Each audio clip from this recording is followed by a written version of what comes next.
basically, I think anything longer than 3,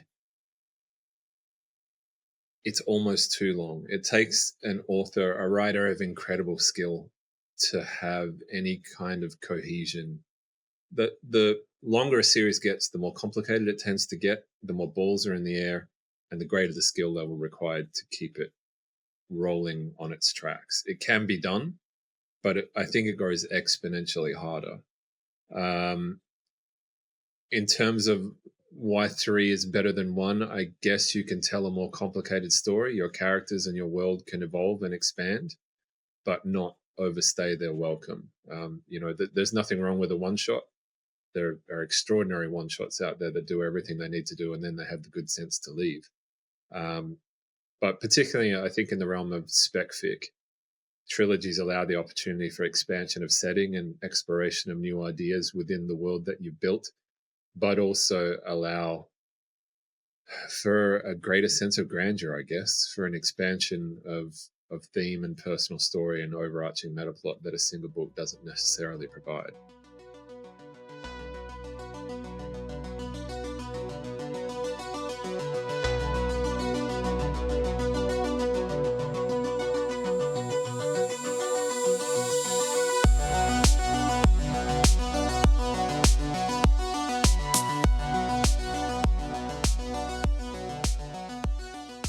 What is up, everybody? You are listening to episode 180 of SFF Addicts.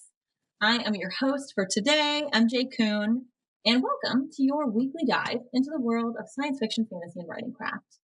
Joining me this week is my co-host, my fellow Midwestie bestie, the witch to my west, Miss Greta Kelly. How are you? I'm so good. I can't believe we're already at episode 180. I know. That's when I just read that in the script. I was like, holy shit. Well, if you would like to support Miss Greta Kelly and Mr. Adrian M. Gibson so we can do another 180 episodes, we've got Greta's books, Frozen Crown, Queen of Days, The Seventh Queen, Book 2, and Frozen Crown, which we mentioned is The Forgotten Middle Child. We will not forget that middle child. And then Mushroom Blues by Adrian M. Gibson. Keep supporting what we do here. Right. And of course, we could complete your trilogy of blue-covered books, The Blue Baby. Among Thieves, and the sequels to Thick as Thief by the lovely MJ Kuhn. Go check it out and support those kitty cats of hers. Also, a quick note for our listeners, you can support SFF Addicts on Patreon. So we've got a ton of cool extras on there, bonus episodes, author readings, and more. Check the links in the description to help us do what we do here. And take a second, rate and review the show on your podcast app of choice as a free way to support the show. And you can also subscribe to the FanFiAddict YouTube channel where this and every other episode of the show is available in full video. Now, joining us once again, the one, the only, Jay Kristoff, author of the Nevernight Chronicles, Empire of the Vampire series, and so much more, including his latest release, Empire of the Dawn. Welcome back, Jay. How are you? I'm good. How you doing? Good to see you again. Yes, it's been so long, right? It has. You look so right? Who are we again? As a heads up, this is part 2 of our 2-part chat with Jay. So I recommend, if you haven't yet, go check out part 1, get to know him a little bit better. But today, we're following the rule of 3. We're diving into a masterclass on planning a trilogy. So yeah, I'm not sure how masterful it's going to be, but we'll... It's going to be incredibly masterful. I believe in you. So pressure's on. I know exactly what I'm talking about. Before we dig deeper into the episode, a quick word from our sponsor. Prepare for a sci-fi and fantasy adventure, an exciting new anthology where you can travel from distant planets on the edge of space to enchanted worlds filled with magic, featuring stories from over 20 authors. Laugh with plucky thieves, or cry with aging mages. Discover ancient wisdoms, rise above unbeatable odds, and reflect on personal sacrifices. All for Honor. The Honor Special Edition Anthology. Back it on Kickstarter, only for a limited time. And now, enjoy the rest of this episode of SFF Addicts. To kick off this discussion, let's talk about the format of the trilogy, just in general. Why do you think the trilogy is such a common series length in fiction, and what works so well about following this rule of three?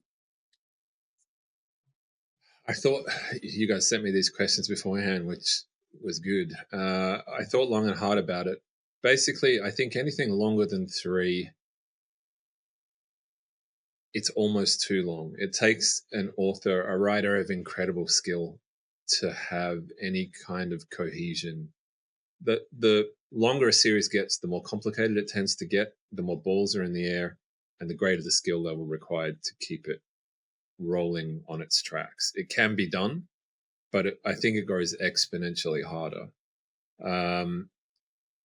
In terms of why three is better than one, I guess you can tell a more complicated story. Your characters and your world can evolve and expand, but not overstay their welcome. There's nothing wrong with a one-shot. There are extraordinary one-shots out there that do everything they need to do, and then they have the good sense to leave. But particularly, I think in the realm of spec fic, trilogies allow the opportunity for expansion of setting and exploration of new ideas within the world that you've built, but also allow for a greater sense of grandeur, I guess, for an expansion of theme and personal story and overarching meta plot that a single book doesn't necessarily provide. But yeah, I'm not saying that series that run longer than three, there aren't great ones out there. There certainly are. But I think it becomes exponentially more difficult to do it. So the level of skill required, a lot of writers don't possess. And I think, we're probably all familiar with a TV series or a book series that kind of overstayed its welcome and lost a little of something of the magic that made the first episodes so great. So I think there's a lot of wisdom in knowing when to cash in your chips and get out of the casino. Well, I'm interested to get your take in the importance of trilogies just in the climate of modern publishing as it is. MJ and I, we both in 2021 with duologies, right? And we've seen more duologies coming. Yeah. So what do you think the role, trilogy versus duology, or trilogies getting harder to sell? I think the perception of that is certainly out there. And I think there's a wisdom behind that in the sense that the odds of a series taking off after book one, again, it's not impossible. I guess it's drastically reduced. If the book doesn't hit on book one, it's probably not going to hit on book two. I'm living proof that that's not the case. The Nevernight trilogy really took off when book two came out. Book one did okay, but God's Grave was when that series really kind of popped and became the thing it became. So it's definitely not a hard and fast rule, but I guess publishers view it as a rule to be guided by.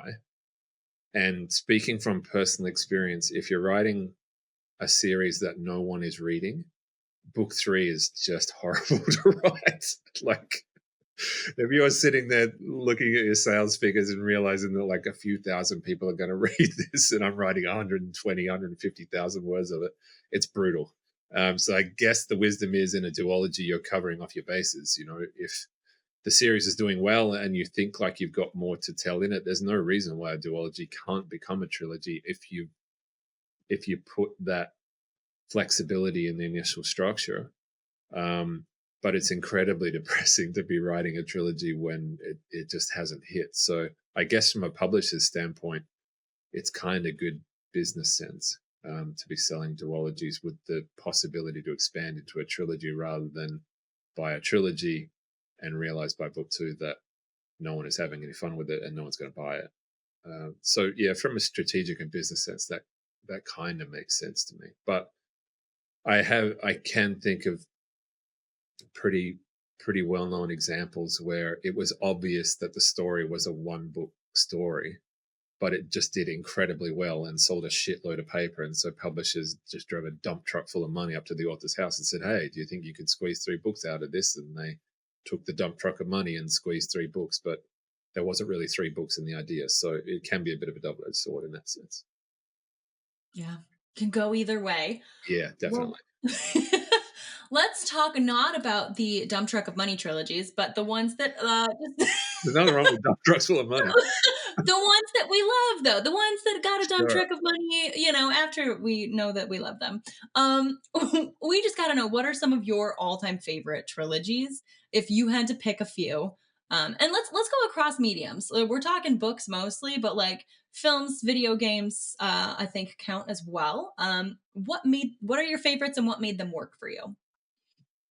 I had a discussion with a good writing buddy about this not so long ago. Good trilogies are actually really hard to find. We Googled like the best film trilogy of all time, just for argument's sake. And a lot of the ones we saw on the list, some of them aren't even actually trilogies. Like the Dollars trilogy, for example, gets put up constantly, which is the Clint Eastwood movies, The Good, the Bad, and the Ugly, and those three. And they're not actually a trilogy. There's no connective tissue between those three stories. It's just Clint Eastwood. It's just Clint Eastwood and a vibe. He's the tissue. Running around shooting motherfuckers, and he doesn't have a name. So in theory, he could be the same guy, but in actual fact, he can't. So some of what we call trilogies aren't really trilogies at all. But when I'm talking about them, I find the two most helpful to cite, just because chances are good everyone has seen them or read them, are Lord of the Rings.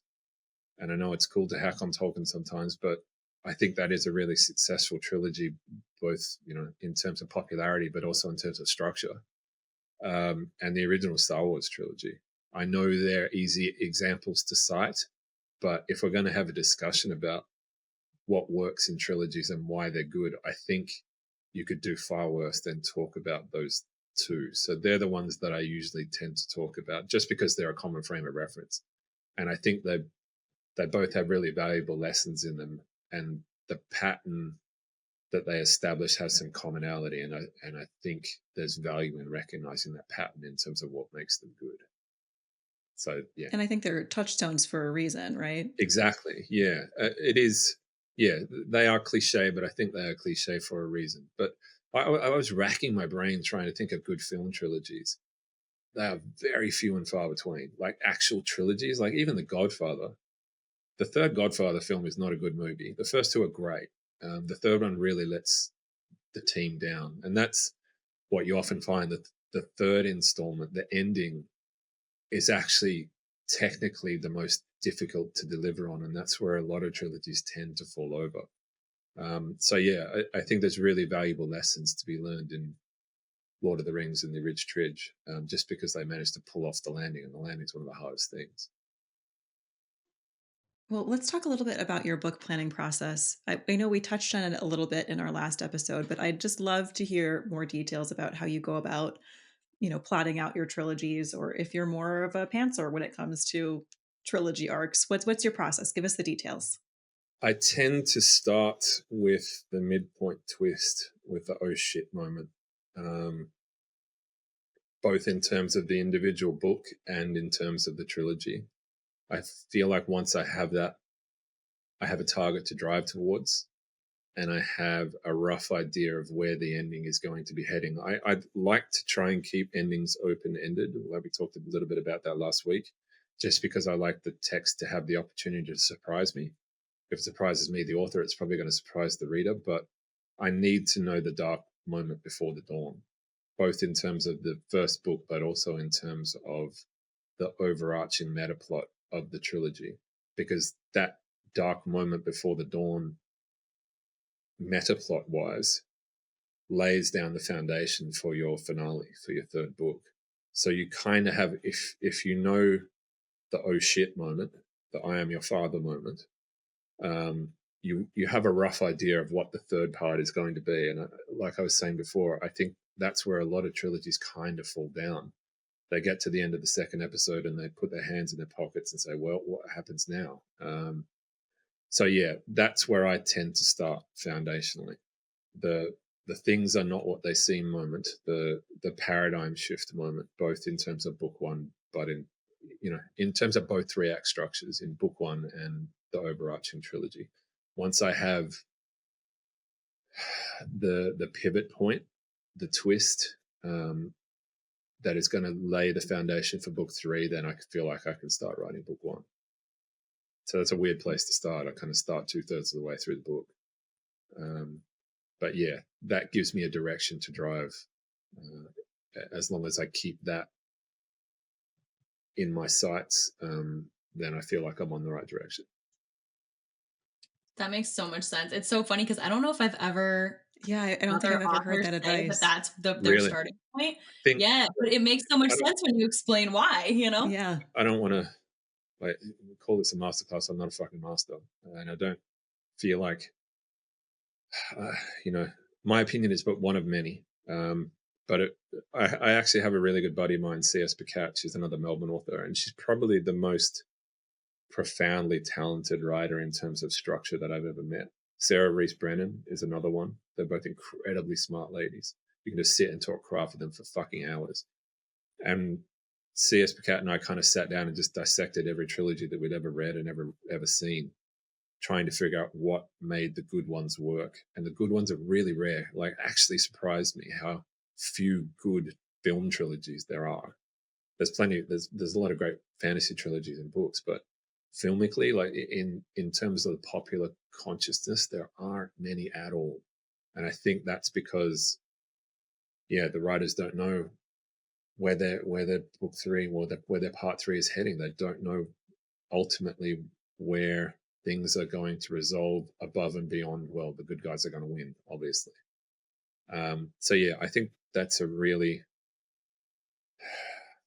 you could do worse than having that as your start point, as your foundational point. The oh my God moment, the how are they going to get out of this moment, the oh, this book is not what I thought it was moment. Yeah, starting there has helped me a lot. It certainly helped me a lot with Empire. And in a weird sense, even though I was pantsing most of Nevernight, I knew what that oh shit moment in book two was going to be. Well, there are two, really. I didn't know what the second one was going to be, but I knew what the first one was going to be, and the foundations for that were laid down in book one. So yeah, I think you could do a lot worse than starting there. Yeah.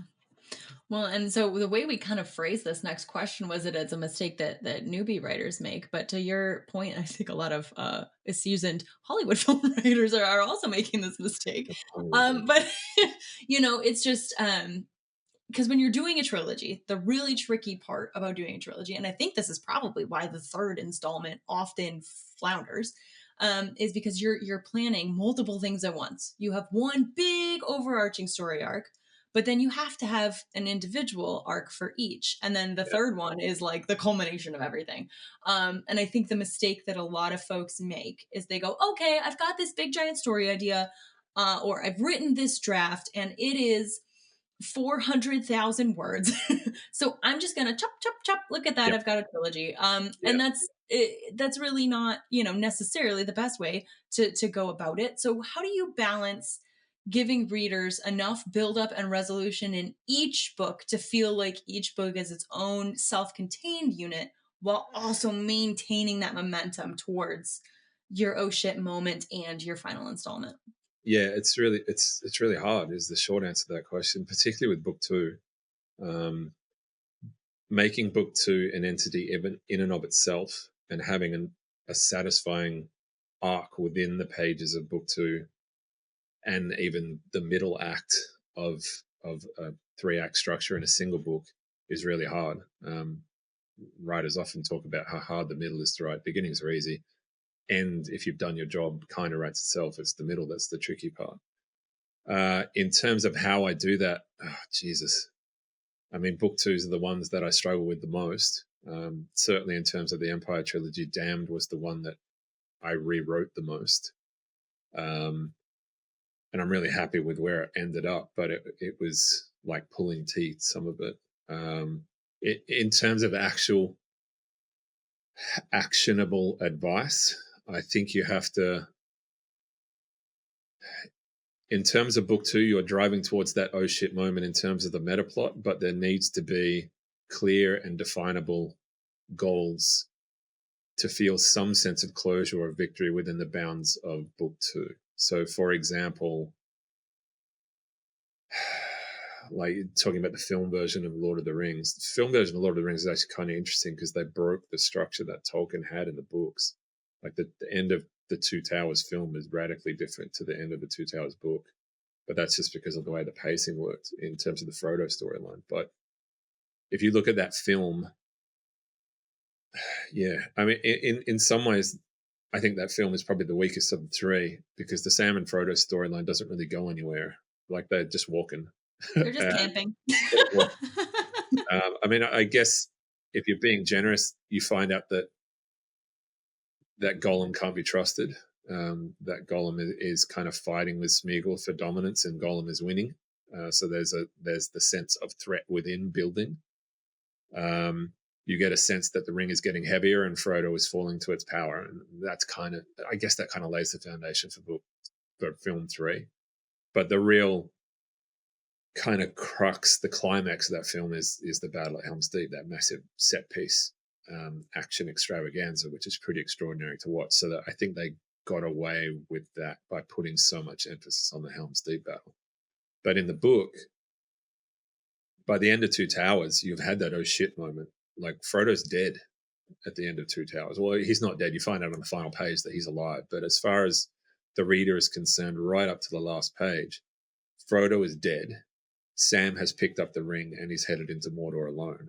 So this book, the book that you thought you were being told, the story of Frodo and the ring, it's not Frodo and the ring, it's Sam and the fucking ring. Like, they've passed off the ball to the gardener and he's got to run it to the end zone. And, you know, you find out in the final page that Frodo is alive, and so Sam has to go rescue him. But that's a real dark moment before the dawn. Like, what starts as 9 people heading out on this grand quest is one guy, and probably the least well-equipped guy for the job has the job. And, you know, because of timing and structural reasons, they couldn't do the films that way. But I think that's why the books are a little more successful in that sense. You do have that oh shit moment. I thought I signed up for an adventure of 9 companions going off and saving the world, and instead I'm left with this one incredibly ill-equipped guy upon whom the entire fate of the world depends. So I think that's what really works about it. Yeah, I can't remember. But when you think about when you think about trilogies that have really worked for you, I think one of the most special things about those books or films is that there's a certain amount of payoff from little seeds that have been planted, or as Susan Dennard, a YA author I know, calls them, you know, story cookies that you plant in books 1 and 2 that you get to crunch down and eat in book 3. How do you go about laying those seeds and laying those foundations early on in a way that doesn't feel forced or overly obvious to readers, but that feel planned in retrospect? How do you layer that foreshadowing in? I mean, some of them are done with planning. I understand that there is a need that needs to be served in book 2 or 3, and so I'll intentionally lay down a kernel. But a lot of the time what I do is, when I'm planning book 2, if it's more superficial, incidental things, I tend to reread book 1 before I'm writing book 2. And when I'm writing book 1, I am a little bit like a gardener. You know, the gardener versus architect theory. I think George R. R. Martin coined the term. You know, some people are architects; they build, they plan, and some people are gardeners. They just kind of throw seeds into the ground and see what grows. In terms of world building, I'm a little like that. I will throw out a bunch of ideas, and I may have an idea of where that idea may lead, or how that could become a hook, but I don't necessarily know that I'm going to action them. I just leave the possibility open. So I guess I ask a lot of open-ended questions in book 1. I lay down a lot of incidental detail that may or may not be important later on. You know, I can go back through the first Nevernight book and see a lot of ideas that I threw out and just never picked up and never ran with because I didn't have time. But I laid down the possibility of them existing. I'll throw in incidental details into character backstories or world building ideas, and I may or may not action them, but I leave myself the possibility. And that way, if you pick them up and run with them and come up with something cool, you look really clever because it looks like you've been planning them all along. But in actual fact, in my case, I'm not. I'm just kind of I'm leaving myself as open to possibility as I possibly can, trying not to limit myself. But I'm not sure that that's the best way to work, because you could end up with way too many loose ends that don't reach satisfying resolution. But yeah, I think Suze's description there is really good. You're kind of leaving crumbs that might become something sweeter and cooler later on. I think that planning to leave yourself open counts as planning it ahead, and so you planned it all. Yeah, leaving interesting questions unanswered that you may or may not answer in future is something that I kind of intentionally do. When I'm planning characters, for example, at the start of a trilogy, I'll write myself kind of a big biography, and it's expansive. There's a whole bunch of detail in there, and I know that I'm not going to use 70% of it, but having it in the back of your mind constantly when you're writing those characters can lead them into interesting decisions, or those details that you didn't necessarily think were going to play an active role in the story can metamorphose into something else. So in particular, in terms of planning characters, I think it's really interesting to have those unanswered questions in the back of your mind while you're writing, because it can take the story and the character into really interesting places that you didn't necessarily anticipate. Definitely. Yeah, absolutely. Particularly if those facets of the character are informing, and they probably should, informing how they behave and how they see the world. If and when those details actually come to light, there will be that sense of consistency throughout. And so, okay, that's why this character is behaving this way the entire time. So yeah, it's like I liken world building and character building, how we describe an iceberg. You can kind of see 20% of the mass above the water and 80% is below the water. I don't think you necessarily need, as a writer, to have that 80% absolutely solidified and codified in your mind. If you're showing the 20%, the reader can assume the other 80% exists. But speaking from personal experience, it can be really useful to have a pretty good idea of what that 80% is, even if you're not necessarily going to show it. Because logically speaking, that 80% should in some way, shape or form inform the 20% that's visible. Some people don't work that way, and some people don't like to do planning that detailed. It can feel like wasted work. But for me personally, I found it really useful. And, sometimes you end up looking very clever because some incidental detail that you drop down in book 1 becomes something really cool in book 3, and sharp-eyed readers can say, oh, he was planning that all along. In actual fact, I probably wasn't, but it makes me smart. Sure, I was. That's how I feel about theme. Exactly, right? Oh my god. Genius. I'm teaching a master class. Exactly. Put that on the CV. Yeah. So when you first plotted out Empire of the Vampire, or honestly any of your series, at what point of, and it's probably before you're plotting it out, because in your stage in your career, you're selling a whole trilogy, so it's going to be 3 books. But like when the seed of a story idea comes to you, at what point do you know it's going to be a trilogy versus a standalone? Just what's your, do you have any advice for how authors can determine if a given story needs 1 book, 3 books, or more? It's a really good question. I'm not sure I have a really good answer. I think my brain just tends to gravitate towards trilogies naturally. I'm not sure why that is. I would guess because the fantasy that I grew up reading were mostly trilogies. And that was the way I came to kind of understand epic story structures. So in the formative stages of an idea, my brain naturally tends to gravitate, like I was saying, to that oh shit moment, to the twist, and that's usually in the second act. I don't know if my brain is built to make that work in a 2-act structure. That's just, I don't know. That's just the way my brain works, and I know that's probably useless advice. I guess if you feel the idea is too big to encompass in a single book, if the oh shit moment, if the meta plot paradigm shifting moment does not feel comfortable in a single book, if too much foundational work is required, then I guess it's got to be a trilogy. Going back to the Star Wars example, you have to establish the Empire, you have to establish Vader as an antagonist, you have to establish the idea of the Force and Jedi and Luke, stepping outside of the role of farmer and becoming a member of the Rebel Alliance, long before you can tackle the idea of what it actually means to become a Jedi and discover that Vader is his father. There's just too much in a single story there. It would take an incredibly talented storyteller to make that hit as hard as it did when you gave it the room to breathe across two films as opposed to 2/3 of one film. So I guess you have to trust your instincts a little bit. If the idea feels too big, then maybe it is. You have to be honest about it and see if you can make it work in a single book or a 2-book structure. But yeah, I think there's some value in trusting your instincts there and trusting the scope of the idea that you have in mind.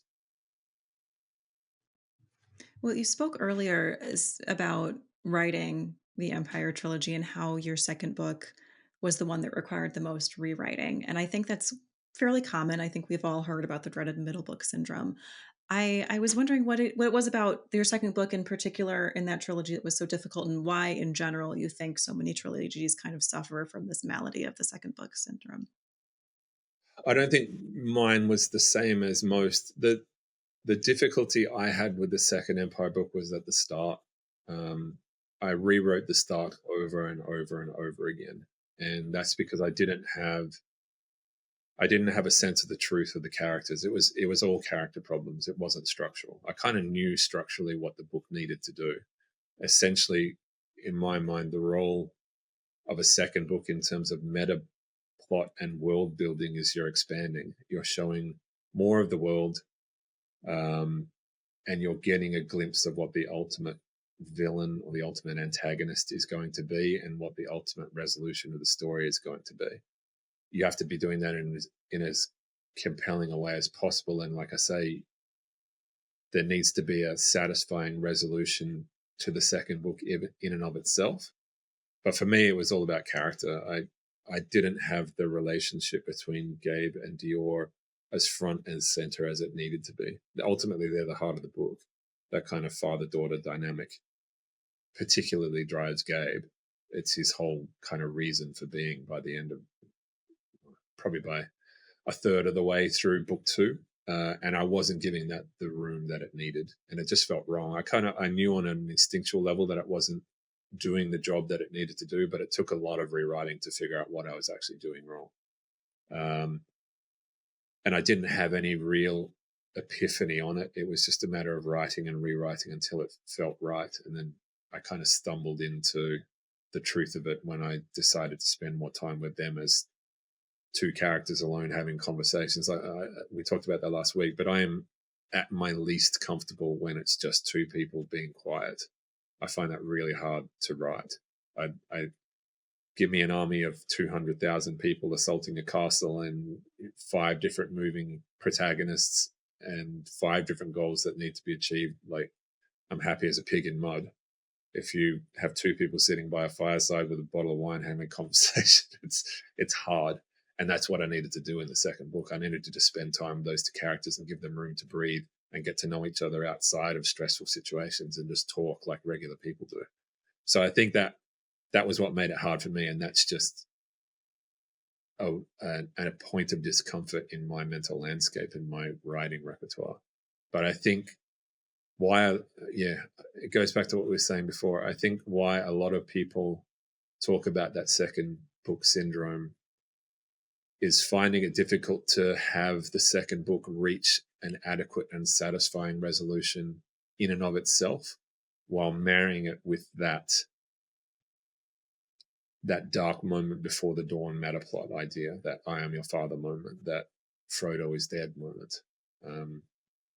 You're juggling 2 pretty difficult balls. You're writing a book in and of itself, which has to have beginning, middle, end, and all the characters need to have their own arcs and their hero moments, and you need to have the oh shit moment in Act 2 of it. But you're also meta plot wise building towards a grander oh shit moment that kind of flips. To my mind, a good second book, a good second part of the trilogy, flips the entire structure on its head. The world is not what you thought it was. Your idea of truth is wrong. Everything you believed is a lie. The thing that you thought this book was about, it's not. Like, Luke isn't going to kill Darth Vader. He's going to save him. 9 guys aren't going to take the ring into Mordor. It's going to be the gardener that takes the ring into Mordor. Like, this thing that you thought it was, it's not. And that's going to shape your idea of what the story will be, but also shape what the resolution in part 3 will be. And those are 2 pretty difficult balls to juggle. Yeah. It's a lot of pressure on one Yeah, book, it's a lot. There's a lot of weight on book 2s or part 2s. I think there's probably more in terms of craft and technical stress. There's more of it on book 2 than any other.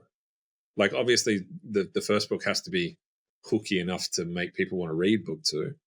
It needs to stand on its own merits. It needs to be intriguing and exciting and lay down an enticing promise. Book 3, you need to land the ship, which is also really hard. But I think book 2, in terms of the demand of technicality, is probably the hardest. I mean, none of it's easy. That's the honest truth. But book 2 is the least easy of them, in my experience. Right. This is a depressing masterclass. Goddamn, it's hard. Trilogies are hard. Yeah.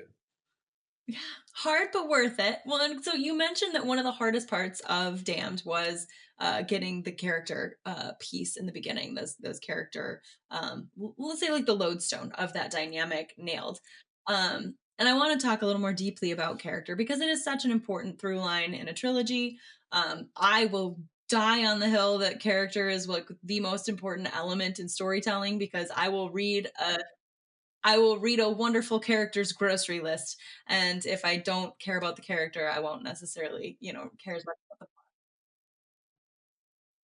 Without the character that anchors it. And, for Empire, Gabriel is our anchor that we're following. And he undergoes some pretty massive changes. I think it's perhaps an understatement throughout the trilogy. He's got, or at least the first 2 books, I'm assuming that will continue. But how do you map a character arc across 3 books to keep the character consistent so that he's still the Gabriel, the lovable bastard we know and love, but he is experiencing that change and those growth moments? I mean, there are different ways to do it. The way I did it with Gabe, I kind of gave him 2 foundational, fundamental principles that he would remain true to throughout the trilogy. So even though he's experienced different stress points from different directions, he has a continual and consistent motivation. He's ultimately motivated by loyalty and love, and he decides to kind of hitch his wagon to Dior because he has nothing else. By the end of book 1, you've kind of found out that he's pretty much bereft of any meaning in his life. This character comes along who ostensibly can save the world. He doesn't really care about the world, but he finds that he cares about the character. And so he's prepared to go to the ends of the earth with her and help her do the things that she needs to do, not because he really believes that it's all going to be puppies and sunshine and rainbows at the end, but because he cares about this person. As long as I found him anchored to those principles, I never really had a problem of deciding what direction he needed to go. Like, Dior is kind of a lodestone for him, kind of a guiding star. To me, book 2, in Empire, in some ways I'm following the Tolkien example. Book 2 is when the Fellowship breaks. It's when the band breaks up. And Gabe is spending the entire part of book 2 trying to get back to Dior. And Dior is being dragged along on the meta plot, and Gabe is kind of chasing after her. So it becomes more traditional epic fantasy quest based. Gabe has a goal and he needs to travel to achieve that goal. So yeah, I guess the advice that I would give, unless it's your intention to break those foundational principles and challenge those foundational principles, which you can definitely do if that's the point of the story. If what the character believes is wrong and they need to go on a journey of self-discovery and discover their beliefs are wrong, that's all well and good. That wasn't the story that I was trying to tell in Empire. But the thing that I found most useful was to give Gabe an almost monosyllabic motivation. like, this world has gone to hell. Nothing in it matters except this girl. And I will do anything and everything I can to keep her safe. So that proved really useful as kind of a guiding star. And through that, I could throw all manner of obstacles in his way, both physically and morally and mentally. And as long as he had that kind of bedrock to fall back on, it kept him consistent. And I think keeps him likable as a character. He does some pretty horrible things over the course of the trilogy. He takes some pretty questionable roads, but fundamentally he's motivated by love, and I think that's what stops him kind of straying into the unlikable protagonist. I'm not. That was the kind of story that I was trying to tell.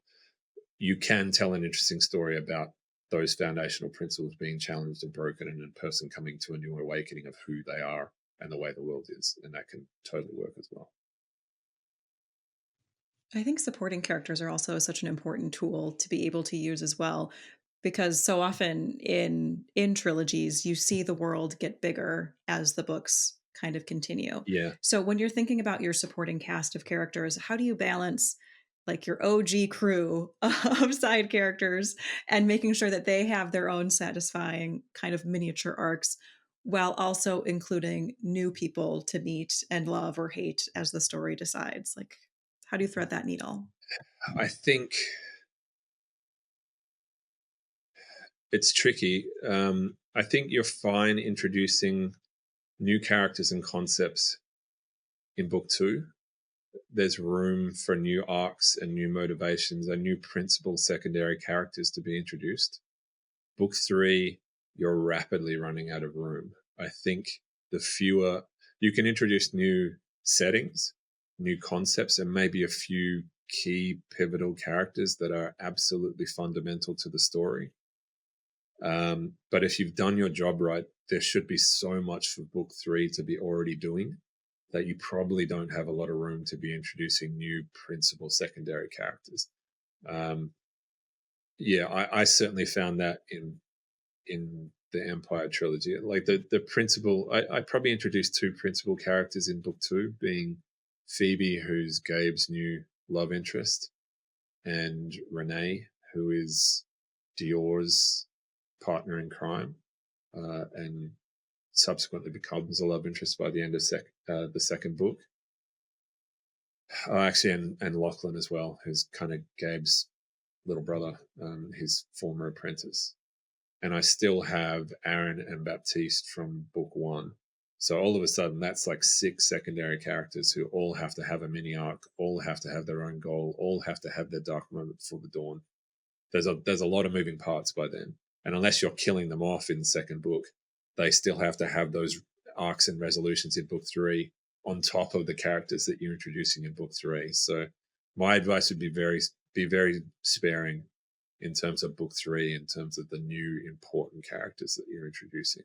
There's a couple of newbies in Dawn, one in particular who is really at the heart of the meta plot, but everyone else knew that I introduced. Everyone who kind of has a speaking role could safely be described as tertiary. I don't think I introduced any new real secondary characters bar that meta plot dependent one in book 3.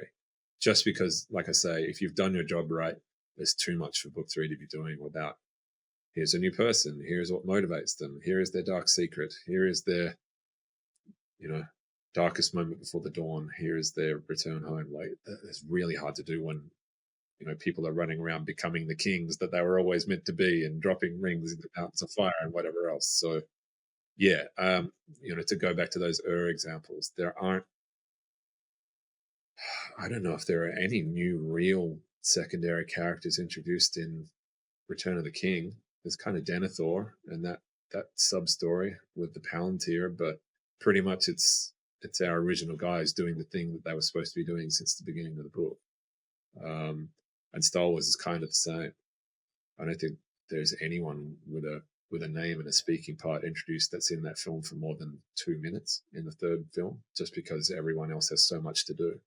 So be sparing, particularly in book 3. Yeah.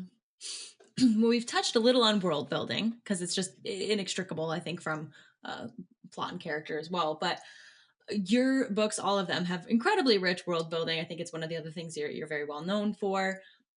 What is your strategy for drip feeding? Adrienne always calls it microdosing. Sorry, my cat is desperate for attention right now. The details of your world, not just across one book, but across an entire trilogy. So basically, how do you resist the urge to show readers the 80, right, that's underneath that iceberg in book one right off the mat, because you made this cool world and all this cool stuff? How do you resist the urge to do that versus strategically feeding them stuff as they need to know it? I think one of the great things about writing quest-based epic fantasy is that the story naturally leads you to new places and new settings. You know, if you're at point A and you need to be at point Z, you're going to travel through a bunch of points along the way.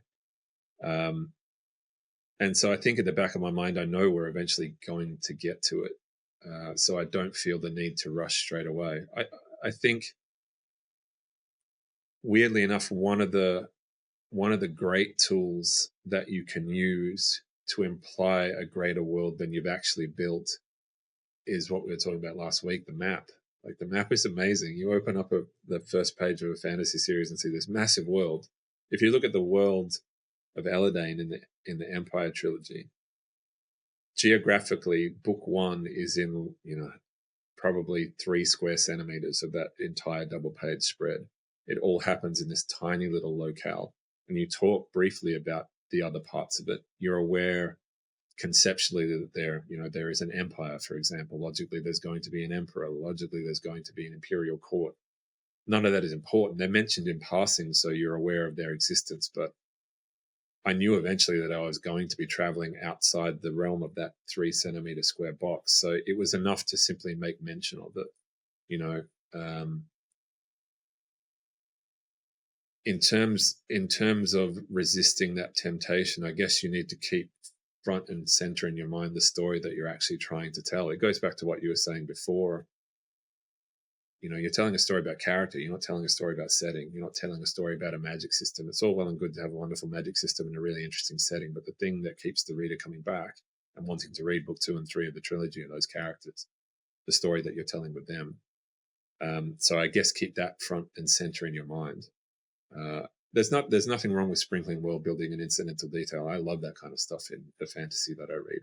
I love learning about, why the coinage is named what it is, or how this town got its name, or this famous sword fighter that had a duel here 2 centuries ago. I love that stuff. That was kind of the thinking behind the footnotes in the Nevernight trilogy, because I really love granular world building, but I know that some people just aren't into it. They're about the feels, they're about the characters. That's great.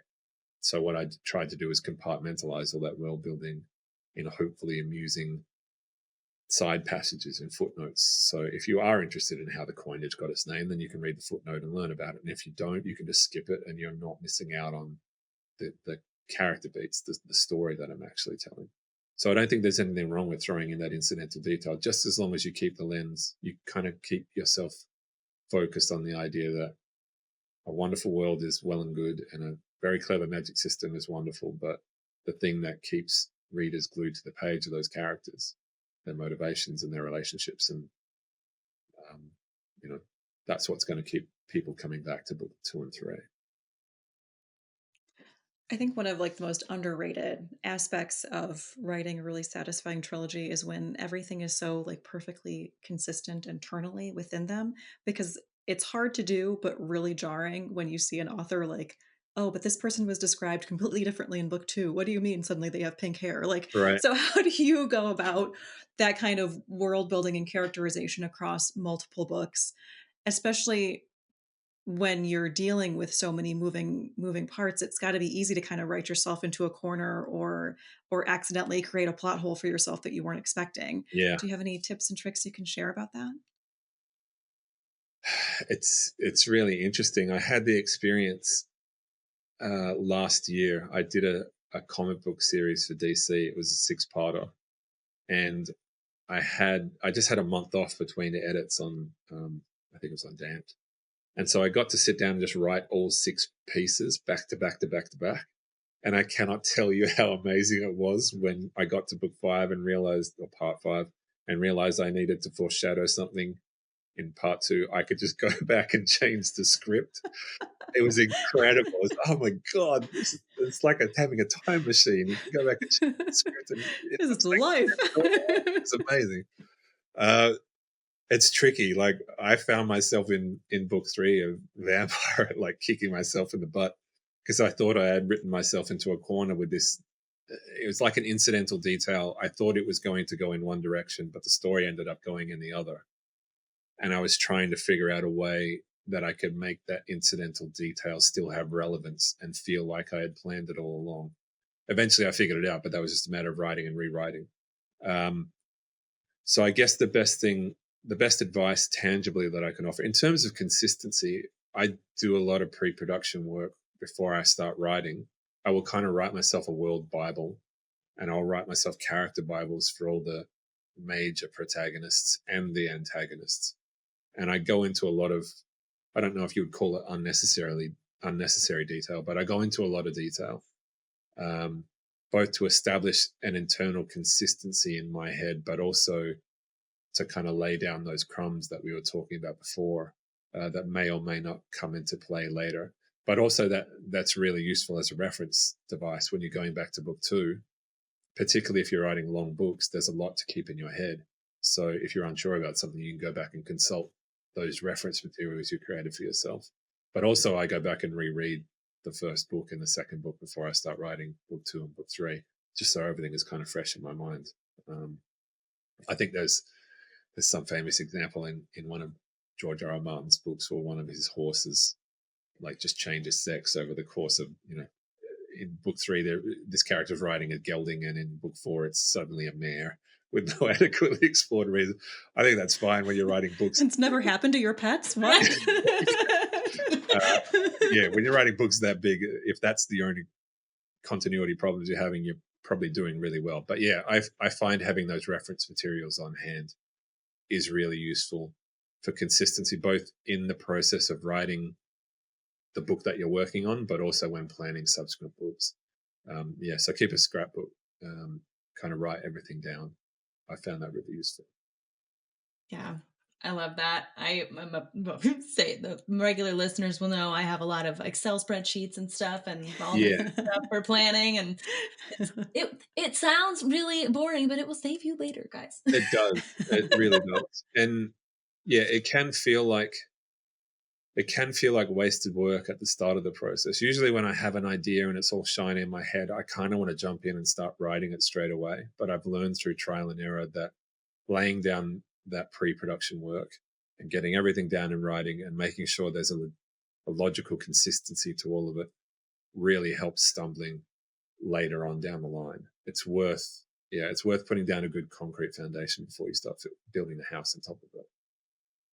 Yeah. Well, once you have that foundation and you're off to the races writing, one of the things that we think about a lot, and that I personally as a writer, I struggle with in early drafts at least, but is so critical, is the pacing of the story itself as you're getting it onto paper. And I will just say, I could not put these books down. Like, you could not pry them from my hands. The Empire book. So the pacing is incredible. And it's really important and difficult for a single book, but also across a series. So what is your approach for structuring your pacing? And then how do you approach that throughout a series? Do you think each book should get faster? Is there a different rhythm you aim for book to book? Do you just kind of let the book speak to you and tell you what it needs to be? What's your approach? Yeah, I am a believer in the idea that the book knows the way, particularly towards the end of the series. If you've done your job, it's weird to talk about the book as an entity, but I think it almost becomes one, particularly if the characters in it, you've done your job. They can almost take the wheel out of your hand and start driving it yourself. And when I feel that happening, I feel like I've done my job. Like, if I write a scene and it feels inherently wrong, this character would not do that.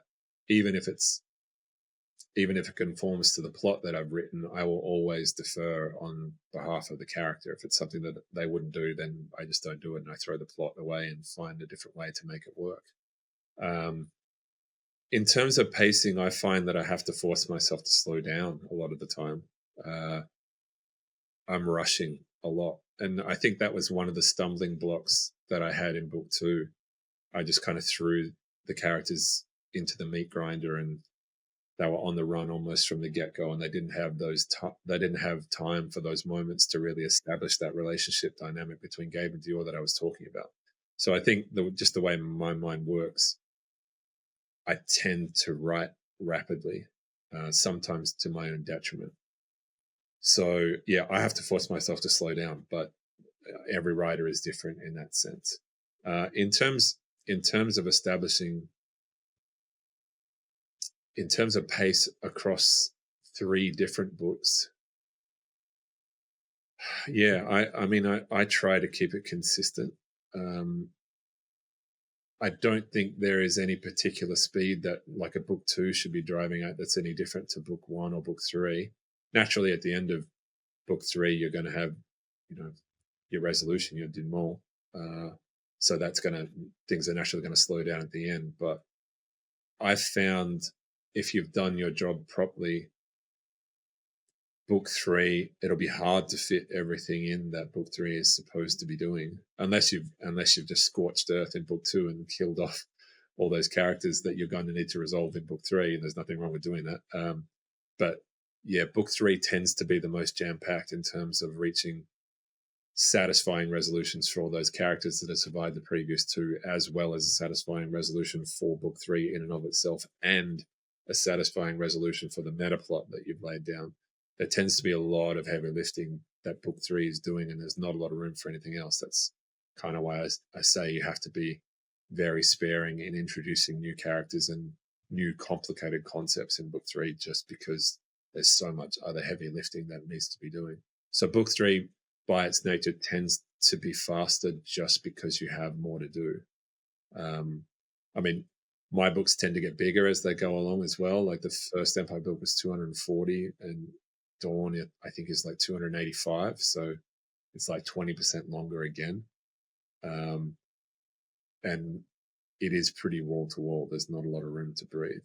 So like I say, I sometimes have to force myself to slow down and write those quiet moments where people just get a chance to fucking breathe for a minute before everything goes terribly wrong again. But that's just the way my brain tends to work. Everyone's different in that sense.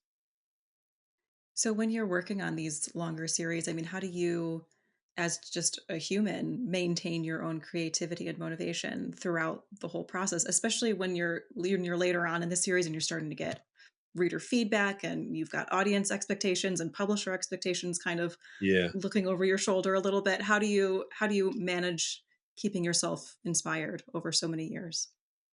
It can be really hard. Yeah. I'm astounded when I see writers working on series that run for like 7 books and that they've been working on for a decade or more. I can't imagine what that would be like. Like, I started really writing Empire, I was kicking around ideas for a long time, but I started really actually writing it pen to paper in 2018, and it's now end of 2025. So that's 7 years I've been living with these characters kind of full time in my head. That's enough. I love them, and it's a really cool trilogy, and I'm really, really proud of it. But I'm glad there isn't any more to write. I can't imagine having the stamina and mental endurance that's required to write something over a longer period. But I guess the thing that keeps me, I mean, there's a lot of different motivations. There's often scenes that I've had in my head for months or sometimes years, and as I draw closer to being able to write them, I feel excited about actually getting those ideas down on pen and paper. That's one of the cool things about having that oh shit moment kind of locked in your brain in book 2. You're kind of building towards that for 2 books, and as you're reaching the closeout stages of book 2, and that fatigue does start to creep in, I find personally I start to feel the weight of it kind of 2/3 of the way through book 2. But you have this massive oh shit moment that kind of redefines the paradigm, the whole world that you've been building to for the last 5 years to get to write. So having those kind of cookies in in your immediate future to keep yourself motivated, I find really useful. The nature of quest fantasy, you're always going to new places, and so you get to do kind of mini world building sessions and open up new parts of culture and new locations, and there's an excitement and a freshness in that. Like, even though you're dealing with the same characters, they're in new situations and new settings. So if, you know, system and magic and government and cities and whatnot is part of what makes you want to write fantasy, and then you're constantly getting to do that in a sense. So the book remains fresh in that way. But yeah, it's hard. Like, finding motivation over 3 books can be really tricky. And I was really feeling the weight of book 3 until I had that epiphany on the walls of Toledo. And like I say, when I had that idea, it changed my idea of what the 3rd book was going to be. And it was almost like I was writing the same book, but I was heading in a new and unanticipated direction. So that gave me a real boost of adrenaline and enthusiasm. So I guess a workable practice is to try, I try and keep that ending open-ended. I leave the book room to surprise me, because when the book starts surprising me, even if I've been writing it for 5-6 years, that's an extra hit of excitement that can keep you motivated. But yeah, it's tough. Like, writing a trilogy is no joke, particularly if they're hundreds of thousands of words long. It's a lot of weight to bear over a lot of time. So any strategy you can use to keep yourself motivated is a good one. Well, I, for one, am very glad that you kept yourself motivated through this series, because it's great, and I'm happy that it's out in the world. To close out this wonderful masterclass on writing trilogies, do you have any parting words of wisdom for our lovely listeners that are out there looking to tackle or up their game in writing trilogies? Yeah, I guess I would just reiterate what we were saying before. Be honest with yourself in asking if the idea you have can fill a single book, or if it's too big to fill a single book, and if it's, I don't want to say worthy of a trilogy, but if it's big enough to encompass a trilogy. And yeah, study the trilogies out there that you love and be honest with what makes them work for you.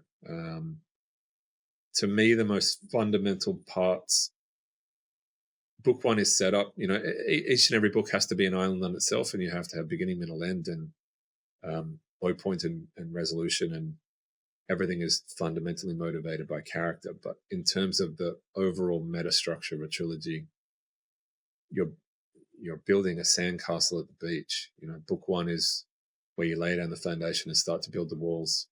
Book 2 is where you smash it all down. And book 3 is where you build the actual castle that you were meant to build all along. The fundamental job of book 2 is to shift the paradigm, to make the reader or the viewer realize that the story they thought they were reading is not the story that they're actually reading. The most successful trilogies do that in some way, shape, or form, in my opinion. And I have found that it's really useful to have that paradigm shifting moment kind of in mind the whole time you start writing. The I am your father moment, the Frodo is dead moment. If you keep that in mind, even from the opening pages of book 1, I think, I think you'll be more successful than most trilogies. I think where a lot of writers get lost in the weeds is they don't understand the fundamental purpose of that second book. The darkest moment before the dawn happens in the individual book in the 3-act structure, but it also needs to happen in terms of the meta plot over the course of the trilogy. And if that means ending book 2 on some massive, horrible cliffhanger and a huge downer, that's okay. I think that's what a book 2 should be. I think the ending of book 2 should be in some way, shape, or form a real defeat. And you should leave your reader with the question, how the fuck are they going to get out of this? Like, the thing that they thought they were supposed to do, that's not even what they're supposed to do. This book isn't about X, it's actually about Y. This character isn't A, this character is B. And if you have that twist in mind from the opening pages of book 1, you're probably going to be really well served by it. That, I mean, That's just my advice. I don't know what I'm talking about half the time, but I have actually sat down and kicked the football around on trilogies a lot, what makes them work and why. And that's the most fundamental truth that I could come up with, that book two part two needs to subvert expectations in a fundamental way. It needs to shift the paradigm. The book that you thought you were reading, you are not reading. This is not a book about X, it's a book about Y. Like, Luke isn't going to kill Vader, he's going to save him. Yeah, if you can keep that in mind, I think you'll be well served. That's if I have any good advice to give, it would be that. It's great advice. It was fantastic advice. I love it. I am coming away with, honestly, a ton of very actionable stuff for the trilogy. Gotta go write a trilogy now. So thank you. Yeah. All right, that is it for this writing masterclass and our two-parter with Jay. So thank you so much for chatting trilogies with us, Jay. Thanks for having me. It was a pleasure. Yeah. Well, let's let everybody know where they can find you online so they can keep up with all of your trilogies, past and future. I'm Mr. Kristoff, MisterKristoff. I'm that on any platform that I'm on, Instagram or Twitter or Blue Sky or whatever. So find me there. Awesome. You can also follow SFF Addicts on Instagram, Twitter, Threads, Blue Sky, all of that at SFF Addicts Pod. You can follow me at MJ Kuhn Books across all the main socials. I'm mostly on Instagram. You can follow our lovely friend Adrian at Adrian M. Gibson. Greta, where can people find you? Yeah, I'm mostly on Instagram as well at Greta K. Kelly, but I'm also on Twitter and X. And of course, you can find all my links at my website at gretakkelly.com. Amazing. Now, everybody out there, keep reading, keep imagining, and we will see you next time on SFF Addicts.